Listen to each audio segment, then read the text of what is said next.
May 26, 2025, araw nga ng Lunes. Maaga nga pala kami nakapila dito sa FBR. Dahil masyado maaga pa nga, lihis pa kami sa bugso ng mga pasahero. At kahit nga sa area, mangilan-ngilan lang yung amin na isasakay. Talagang ganun, tapat-tapat lang naman ang oras ng biyahe. Mahalaga, mayroon na kaming puhunan at nakalabas na maaga. Pagdating nga namin sa Muson, inabot pa rin namin yung pila ng mga bus dahil hindi pa rin nga bugso yung mga dating ng mga pasahero. Kahit na masyado maaga pa nga, basta ganitong Lunes, nasisiting pa rin naman, hindi kagaya ng ordinaryong araw. Sa mga oras nito, andito na pala kami sa Ayala Malls dito sa Cloverleaf, Balintawak. Maya-maya lang, nakarating na kami dito sa Doroteo. At pagkatapos nga namin magpababa ng mga pasahero, naganap muna kami ng maalmusalan ng driver ko. Kumain na nga muna kami ng dalawa, nang so gayon, hindi nakakalam-kalam yung amin dyan. Maya-maya pa, pumasok na rin kami sa terminal at nung kami na rin ay pumila, medyo maganda na amin naging laman pa uwi. Nakapagsakay kasi kami ng mga pasahero na maraming mga magkakasama. Pati nga dito sa Ayala, mayroong mga humahabol pa. Pagkatapos mayroon nga hindi inaasahan na nagbaba kami ng pasahero dito sa may trade. May nakita akong gamit na naiiwan. Kaya naman, dali-dali ko itong kinuha sa ilalim at akin chinik kagad yung laman. Nuksan ko nga to sa harap ng aking driver para dalawa kami na saksi kung ano talaga yung laman ng bag. So ito nga, purbisan lang laman ng bag at walang kahit anong mahalagang gamit. Naipos ko nga pala to at pinanawagan sa mga pasahero na baka mayroon sila naiiwan na gamit. Ito nga pala yun. Sinabi ko nga pala na dito muna sa bus at dadali muna namin paluwas. Baka mamaya kasi maabangan kami ng mga pasahero na nakaiwan. Sa gayon, madali nila mga claim makuha agad yung gamit. Pagdating ko nga dito sa terminal, nadatang ko si dispatcher Darwin. Mayroon kinong-contact para maisuli itong cellphone na naiwan din sa bus. Naiwan nga pala to sa bus na biyaheng Quezon Avenue. Pero agad din naman niya na-contact kung sinong pwede mag-claim nitong cellphone. At shoutout nga pala sa aming chief mechanic na si Sir Jeep Mark Ignacio na lagi nakabati sa akin kapag dumadaan ako. At hindi nagtagal, nakapila na rin pala kami. Kaya ito, panibagong sapalaran ulit sa biyahe. Maya pa, bigla may nag-message sa akin na isa sa mga kakilala ko. Sakto nga pala, yung may-ari ng bag na nakaiwan ay isa sa mga kamag-anak niya.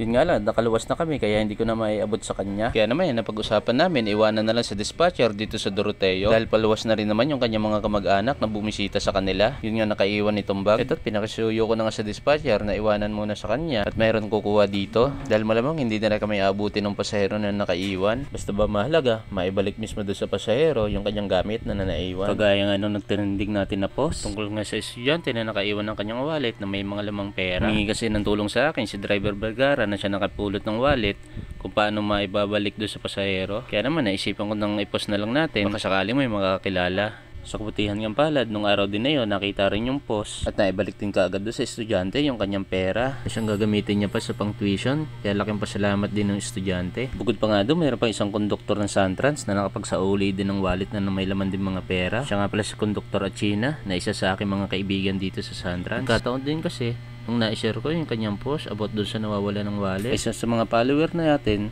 na anak na may-ari ng wallet mismo. Kaya naman, agad nga na-message din yung konduktor kung kahit naibalik na rin agad doon sa may-ari. At bukod pa nga doon, marami pang hindi na dokumento ng mga ganitong pangyayari. At isang pagpupugay na rin talaga sa mga empleyado na tapat sa kanilang mga tungkulin, na malilinis ang kanilang mga konsensya, marunong lumaban ng patas, alam ang kanilang mga responsibilidad bilang public service. Yo, what's up mga kaibigan? Mag-update lang ako about dun sa ating papa-giveaway. So, marami akong nakita, hindi valid eh. Ganito po, yung mechanics, madali lang naman. Ipapollow nyo lang ako, papollow nyo si Excite Clothing, tapos magko-comment lang kayo.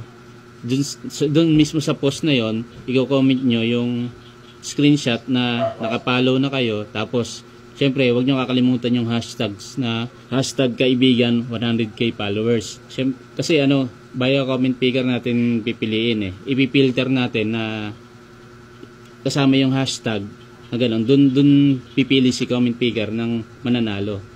So, sana masunod din nyo. Ganito ang gagawin nyo ito. Yan. Ganyan. Yan yung sample na valid. Yung sa mga hindi nakasunod sa sa mechanics, pwedeng umulit kayo, mag-comment kayo ulit. Wala namang problema. Saka yung nakalagay doon na like and share, hindi naman sa pilitan yon. Well, nasa sa inyo naman. Pero mas mainam kung ilo-like nyo o isi-share nyo para mas madali tayo makarating sa 100k followers, no? Siya nga pala yung Excite Clothing. Nga pala yan? Isang local brand na hindi pa naman siya masyadong sikat, pero kumbaga yung level niya parang kagaya na rin nito ng mga ito, yan, kagaya niyan, kasi kasama siya sa billboard, di ba? Kaya yung price niya hindi rin basta-basta. Kaya sali na kayo sa mga hindi pa nakakasali, mag-comment na kayo, entries na kayo, basta sundan nyo lang to, yung ganito, yan, ganyan. Doon kayo sa mismong post magko-comment ha.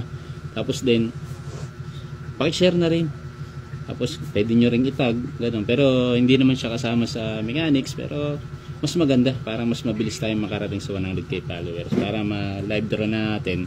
Tapos ipopost na lang natin yung mga hindi makakapanood, ipopost naman natin sa ating FB page kung sino yung mga mananalo. Bale, 5 mananalo ng 200 pesos na GCash, tapos select din ulit ako ng 5 mananalo ng perfume, yan. Tapos yung damit na ganito, shirt, hindi naman to cheap. Kumbaga, nagre-range to na sa around 600 to 800 pesos, ganon, di ba? Hindi na lugi. Kasi nag-comment ka lang naman, tapos bigla ka mananalo. O, saka maraming chances, maraming pwedeng mapanalunan. So, kayo ng mga bahala, mga kaibigan. Comment lang kayo para sa mga entries. Peace.